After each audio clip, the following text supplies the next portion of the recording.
Assalamualaikum warahmatullahi wabarakatuh. Perkenalkan, nama saya Heri Estrada dengan nomor NPM 2021010187. Di sini saya akan mempresentasikan materi mengenai objek dan kegunaan filsafat hukum Islam. Hukum Islam mengacu pada pandangan hukum yang bersifat teologis. Artinya hukum Islam itu diciptakan karena ia mempunyai tujuan. Tujuan dari adanya hukum Islam adalah terciptanya kedamaian di dunia dan kebahagiaan di akhirat. Jadi hukum Islam bukan bertujuan meraih kebahagiaan yang fana dan pendek di dunia semata, tetapi juga mengarahkan kebahagiaan yang kekal di akhirat kelak. Inilah yang membedakan dengan hukum manusia yang menghendaki kedamaian di dunia saja. Selanjutnya yaitu tujuan hukum Islam tersebut merupakan manifestasi dari sifat Rahman dan Rahim, Maha Pengasih dan Maha Penyayang Allah kepada semua makhluknya. Rahmatan lil alamin adalah inti syariah atau hukum Islam. Keberadaan syariah tersebut dapat menegakkan perdamaian di muka bumi dengan pengaturan masyarakat yang memberikan keadilan kepada semua orang.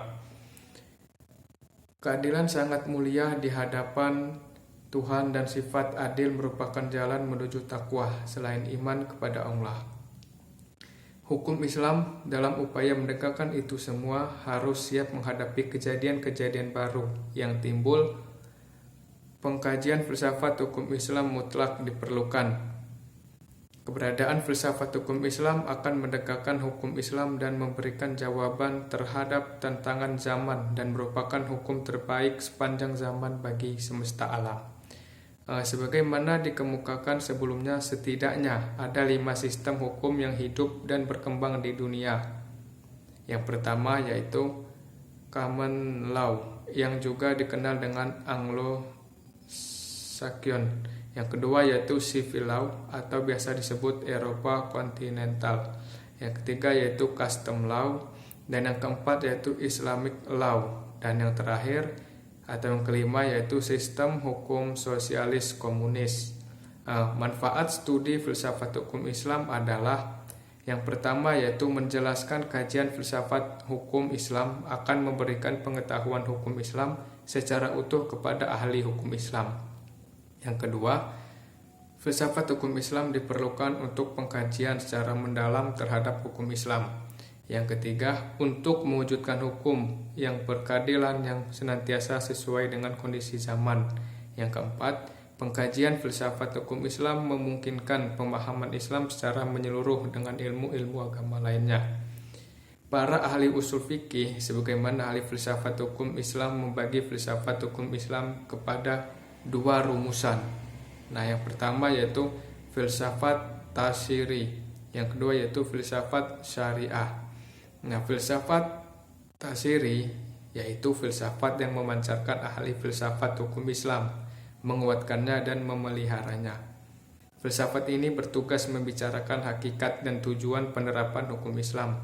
Filsafat tasyri terbagi kepada yang pertama yaitu Da'aim al-Ahkam, dasar hukum Islam. Yang kedua yaitu Mabadi al-Ahkam, yaitu prinsip-prinsip hukum Islam. Yang ketiga, Usul al-Ahkam, yaitu pokok-pokok hukum Islam atau Mashadir al-Ahkam, sumber-sumber hukum Islam. Yang keempat, Maqasid al-Ahkam, tujuan-tujuan hukum Islam.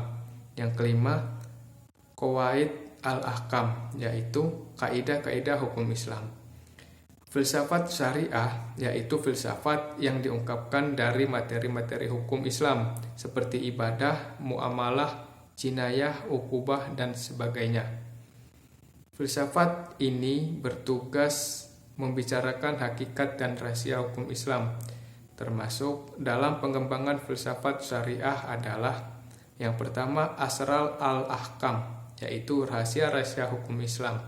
Yang kedua Kasha is al-Ahkam, yaitu ciri-ciri khas hukum Islam. Dan yang ketiga Mahasin al-Ahkam, yaitu keutamaan-keutamaan hukum Islam. Yang keempat yaitu Tawabi al-Ahkam, adalah karakteristik hukum Islam. Nah, mungkin hanya itu saja presentasi dari saya. Apabila terjadi kesalahan dan kekurangan, saya minta maaf, dan pada Allah saya mohon ampunannya. Saya akhiri, wabillahi taufiq wal hidayah. Wassalamualaikum warahmatullahi wabarakatuh.